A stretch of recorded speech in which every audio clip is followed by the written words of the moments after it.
So just keep an eye on that, so that if it does fail, we can correct it.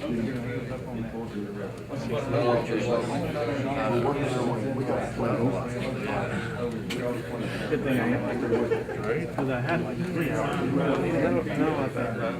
Maybe she'll like fish. Good morning, ladies. Are we on? Hit record. We're not on.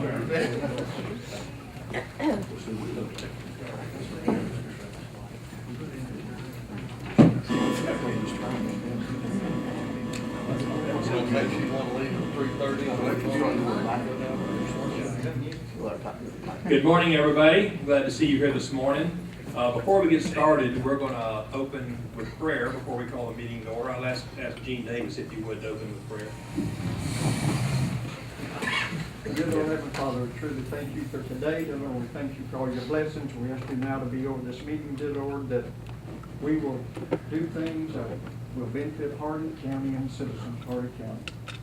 Thank you again for everything that you do for us. In Jesus' name, amen. Amen.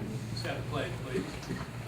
I pledge allegiance to the flag of the United States of America and to the republic for which it stands, one nation, under God, indivisible, with liberty and justice for all. Thank you so much. We will call this meeting to order. I think we've got a full group here today.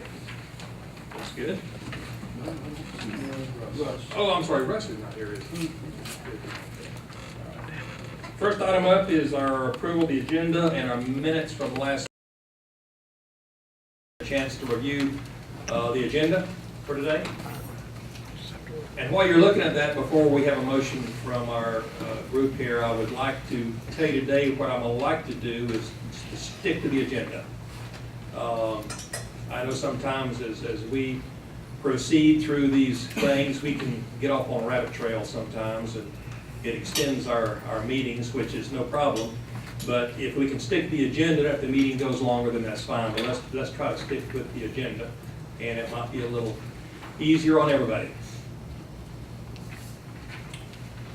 Do I hear a motion to accept the agenda, approve the agenda? Have a motion here by Vanessa. Is there a second? Second. Motion made and seconded. Sorry, what? Did you have a budget amendment on it? The one I told Jim about, we're not adopting. Yeah, we're not on item number 6. We are, for clarification, we are not adopting the budget today. There'll be some adjustments to that. This will just be your last review of the budget to make any final adjustments that you want to make. And then we'll have a formal adoption, complete with a resolution at next month's meeting. So there will be no vote to adopt the budget. Okay. No. I don't think her mic was working. Everybody heard that. This is our last review of the budget. And then the next meeting is when we will do the formal adoption of the budget. I don't know what's wrong with that mic. Battery's dead, maybe? It is. All right, with that in mind, we've had a motion and seconded. All in favor say aye. Aye. Opposed, same sign. Motion carries. How about for the minutes for the last meeting? We have a motion to approve the minutes from the last meeting by Vanessa. Second. Have a second by Mike. Any other questions? Anybody see any issues with the last minutes meeting? Wait, the minutes of the last meeting. You have to forgive me, I went to FSU. I get things backwards. I'm sorry. I know. I'm in the minority, I know. It's okay, it's okay. All right, we have a motion made and seconded. All in favor say aye. Aye. Opposed, same sign. Motion carries. Kristen, you're up.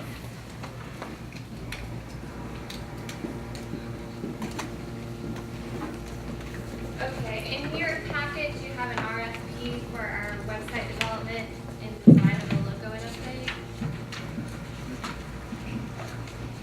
So I had our council review it, and there's just a few changes and some grammatical errors that I've corrected. If you go to page 3, I changed the word "the" today. Under the logo, I've added legal verbiage that says that it cannot infringe on any person's rights under the copyright law. And I also added that to page 8.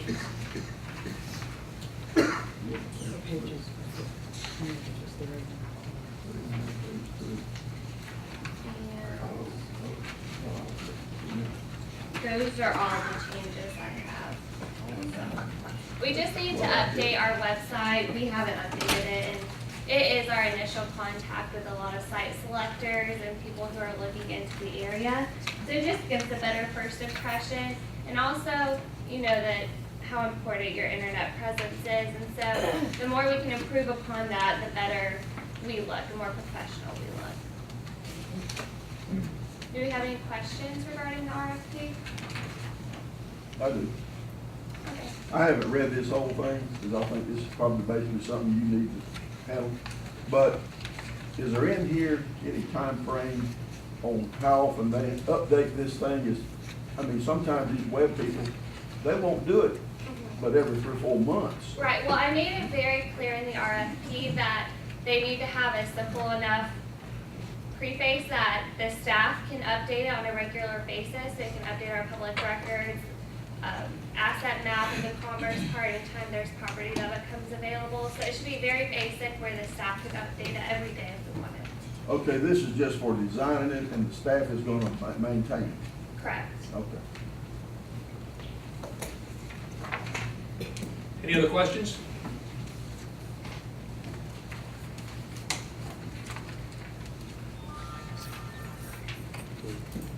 Do I have a motion from the floor?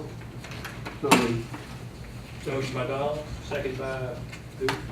Doug? Any other questions? All in favor say aye. Aye. Opposed, same sign. Motion carries. Bill? I got it.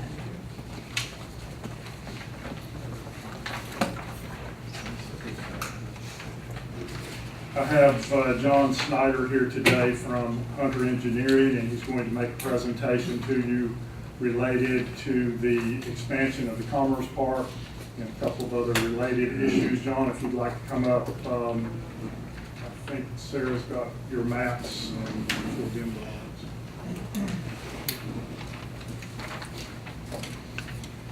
Thanks, guys. I'm John, I don't think my presentation's over.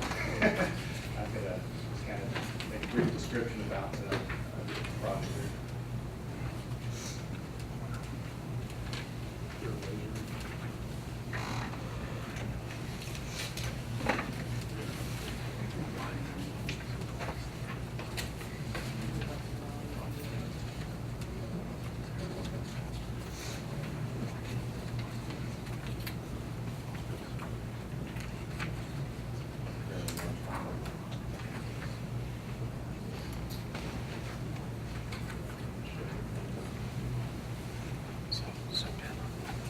Okay, this is basically, it's our second round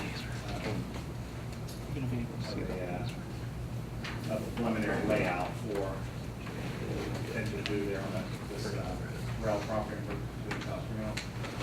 And essentially what we want to do is, this is the end of the current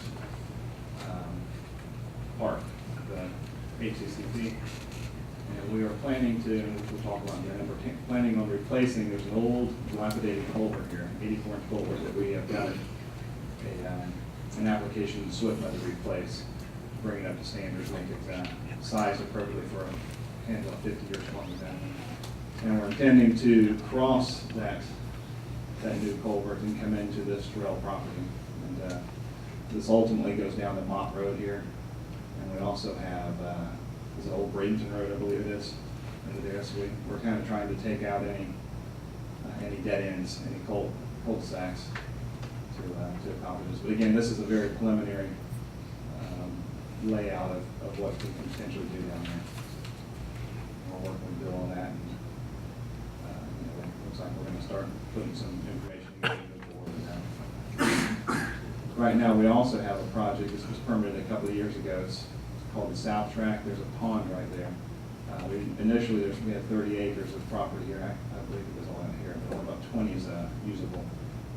And we're gonna be constructing that pond, as soon as this culvert gets put in place, the next process is the culvert, or the pond design, or construction, I should say. And then from there, we'll move on to the south, so we've got, it's about a 3-phase process here. I don't know if anybody wants to see actually what we plan to do with that culvert crossing, but right now, it's an 84-inch culvert that's in pretty bad shape. Okay, there we go.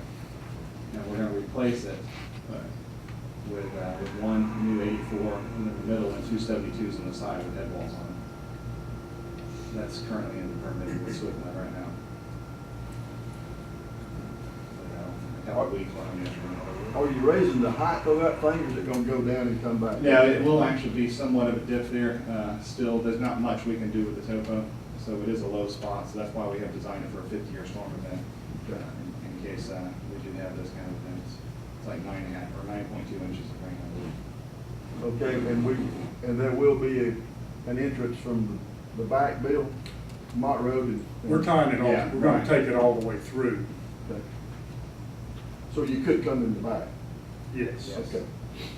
Mott Road is a public road, and so is Old Bradenton. And the way we've done it is we've allowed for 2 accesses, one to Old Bradenton and one to Mott. And what we end up naming, whether Mott remains Mott or becomes Commerce Park Drive, or we may put a 3-way stop there and let Mott terminate. We'll have to work out with the county how that naming issue works out. Yeah, we're just in the very preliminary stages, but there are some issues. Yeah, this is exciting. Are these continual flow culverts, or are there control structures to back water up? No, they're continual flow. And, you know, part of the criteria for replacing is we can't negatively affect downstream. So we're not gonna put any more water down there than what's already going there. It's just, what happens now is, if you get that huge storm event, the water literally goes over the, whatever road bed there is there now and continues to the east. So this will prevent the water from going up in the ground. It'll actually go through the pipes. And So the 272s on either side will give more flow. No, right, that's right. The velocities downstream will remain the same, or maybe be a little bit less. Does everyone understand exactly where this map is in relationship to the existing Commerce Park development? Would be just off the top of the screen. Right. We've also tried to put the retention ponds in the areas where the contours say they should be. And there should be a significant amount of fill there for future development, and also we can provide some fill to the county for landfill cover depending on the suitability of whatever is excavated. Do you have an average size for those lots? I think all those are roughly 4 to 5 acres, what you're seeing there. On the left, those are a little bit larger. This one in particular is about 11 or 12. It's actually written on there, it's a little small, but they average about 4 to 5 acres. We can sell more than one lot or use more than one lot. The reason I had asked John to lay it out that way, one, because I felt like we might need a larger lot. Also, there's a possibility of connecting out to another portion of Old Bradenton if we ever required. I think that property just to the north of that large lot is the Garza property, and they've been interested in selling it for some time. And then, of course, the neighborhood immediately to the west is not, well, I'm not real certain how to describe it, but it certainly doesn't matter if you leave a larger buffer there, depending on how that neighborhood goes in the future.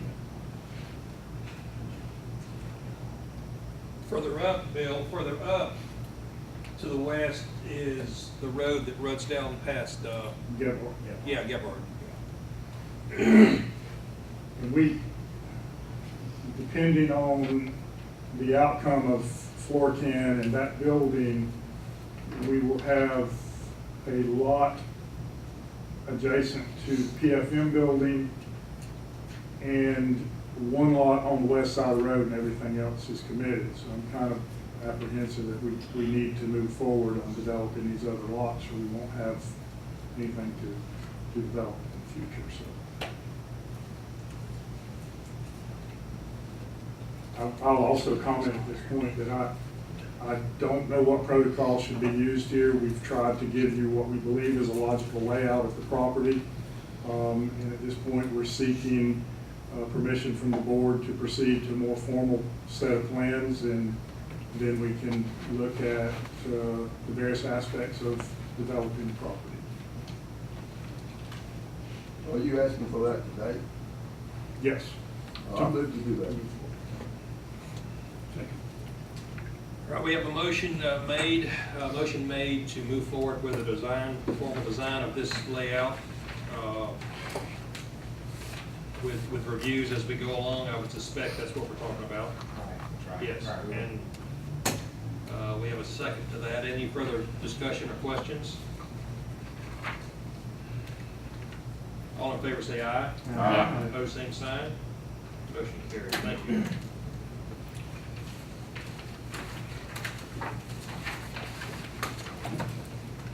The next item was just a brief update on the EDA rankings. At this point, the city of Bowling Green and the city of Zafo have completed their rankings, and the BOCC has done their rankings. The city of Wauchula has not ranked the projects yet. The Economic Development Authority guidelines say that they will solicit applications and then go through a ranking process and then fund grants for economic development and infrastructure.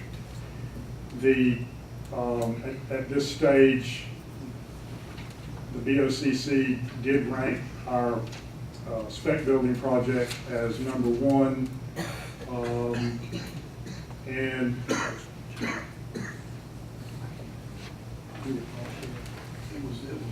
two, I think. Paddle Sports, I think, was #2. The EDC funding was #3, and Cantu Apiaries was #4. I will tell you that we have had an opportunity to work intensely with Cantu Apiaries in the last couple of weeks, and they're looking at revising their submittal to the EDA and trying to focus strictly on the cosmetic development portion of their application. And it has generated quite a bit of interest from some other folks around, and it'll be interesting to see how that moves forward.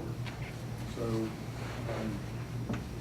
again, at this point, we have to wait until the 27th of August to determine what the outcome of the EDA's decision-making process is, and then we'll decide how we're going to proceed. Any questions related to that? This was just informational. Yes, strictly information.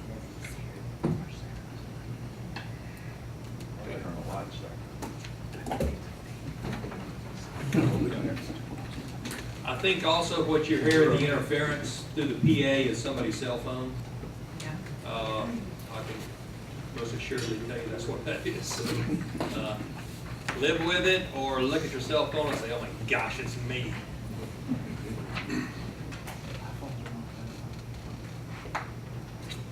All right, item number 6. Sarah.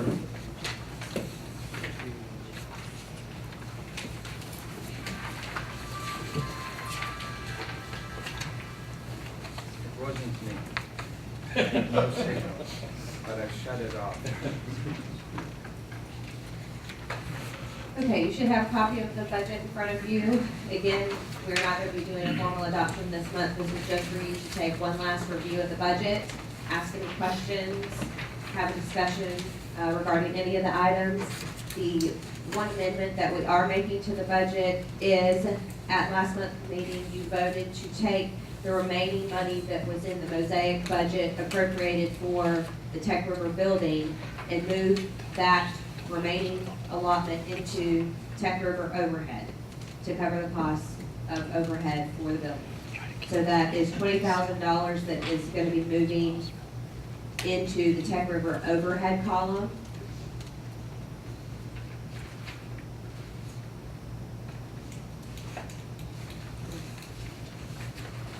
Is that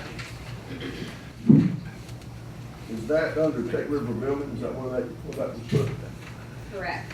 Under Tech River Building, you'll see the original 700,000, and then underneath that is the amount that was spent for renovations.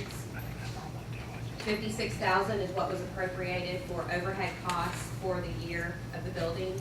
So the remaining monies will be transferred to make up that $56,000. Okay, that's for paying the utilities and all for Tech River and Continuum Labs and all that. Correct. Is that right? Any overhead expenses that the building incurs. Okay. Yes, sir. All right. Incidentally, Rapid Tech has signed their lease. They are extremely excited. They're two excited people. They are I very, mean, they're great guys. I concur.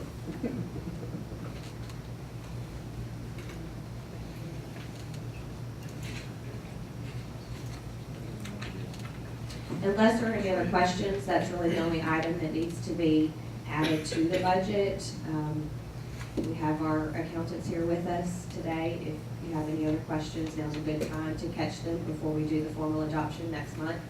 And then Ken will also be presenting a resolution to adopt that budget next month as well. Yeah, go ahead. Who was that? Sir, there was a couple of questions about the money that you didn't know exactly where it needed to be set. One was Tech River, correct? Tech River, yes, sir. Was there any other ones that we had to get the clarification on where it actually needed to be put? Don't remember any other ones. All right, so this I think that was that was the only one that we had to get formal approval and move it from one category to the final overhead expense category. Okay, thank you.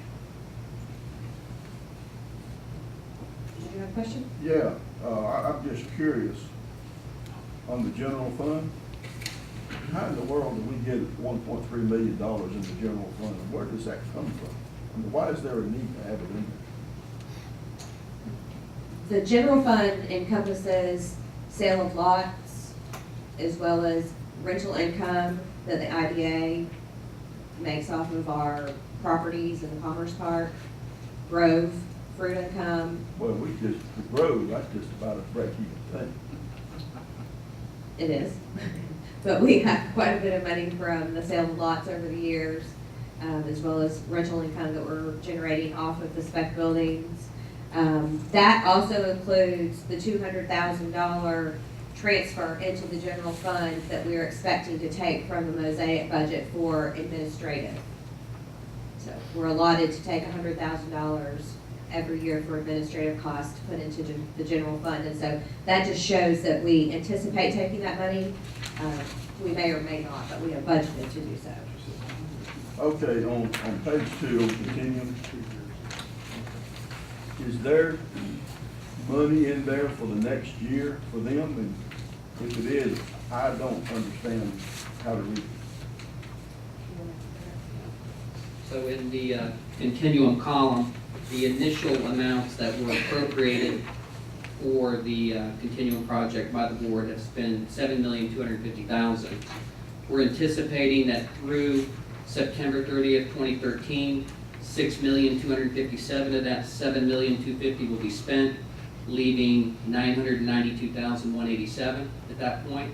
And then we're anticipating we're budgeting expending that full amount of the appropriation that the board has already made.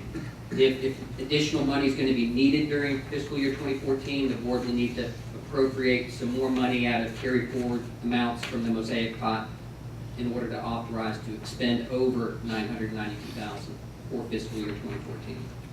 That answer your question, or? Yeah, so there's gonna be $992,000 in this budget to give Continuum Labs until it runs out. Correct. That's what you're saying. It's based on the board already appropriating $7,250,000 already. Okay, So, I mean, the board is already authorized to spend $7,250,000 we're anticipating that you're gonna spend or expend $6,257,000 by the end of this fiscal year, 2013. So that leaves $992,000 left for you to spend in fiscal year 2014. Okay, is this the time to talk about have they fulfilled their contract stipulations up to this point? This is not the time to do that? I mean, I'm gonna leave that up to the chairman. As far as budget is concerned, probably not, but Okay. it may lead into a discussion. Okay. Yeah, I don't think now, that's something, I think another issue, Donald. This is just budget we're talking about here. Okay, well, next month, and can we have a copy of the contract and the stipulations that they have filled and the ones they haven't fulfilled to see, and maybe if they have, kept on pace with their business plan to see if it's warranted to do this? You'll have that. Okay. John, can you, I'm a bit uncertain on the exact process relative to budget approval. Special districts are not exactly like conventional government entities, and I just want to make sure that everyone has an understanding of how this process is going to work. Really, if I read the special district law right, there's an obligation to post a budget online 48 or 72 hours before it's approved. We are trying to go above and beyond that with multiple sessions of budget presentations and considerations. Yeah, I would. They go above what the legal standards are. Yeah, my recommend, I mean, this particular document that y'all are looking at is something that y'all are looking at in a lot greater detail from a discussion phase to, I would anticipate that we would take this and we would consolidate it down to more of a two-page document, one for the general fund, one for your special revenue fund, and that would be the document that would post on your website. But this could also as well be posted just to provide the backup for that. But I as well, I'm not 100% off the top of my head. I don't want to misspeak as to what the statutory requirements are, but we'll definitely take a look at it today and we'll send you an email to make sure that what we do is within compliance. Well, or beyond compliance. would be Okay. the preference. And Donald, back to one of your points related to the general fund money, we will be using that money to fund expansion of the park, the culvert replacements, any of those issues related to that. Two things. One is to keep us solvent from an operating standpoint with the real estate portfolio. And the second, from my perspective, is to try to deploy that money back into capital investment.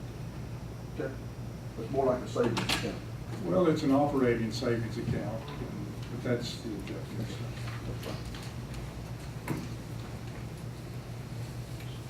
Excuse me, Bill, on you mentioned development for the culverts or expenditure for the culverts or development of the lots, the land there.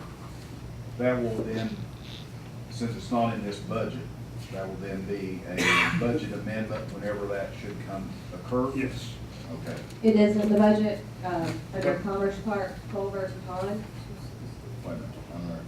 We don't, Okay, there's 500, but that was really just more the preliminary. That's not going to be for the full development of those, The number culvert- of lots. You're correct, not a lot, Okay. not the full development. We have a category for the Culver and Pond for the 256,000. Right. But you're right, the actual full development of the lots themselves are not specifically laid out in detail. Okay. All right. So it'll be a budget amendment presented to the board to approve the further development or any other expenditures that's not listed here. we have to get the planning done, then we'll go to RFP. We have the money set aside, but once we go to request for proposal on the rest of the development, you will have an opportunity to see exactly what the costs are, and we'll stage it for whatever's appropriate. Thank you. I was clear on. Thank you. Any other questions? Thank you very much. All right, thank you. Didn't really know.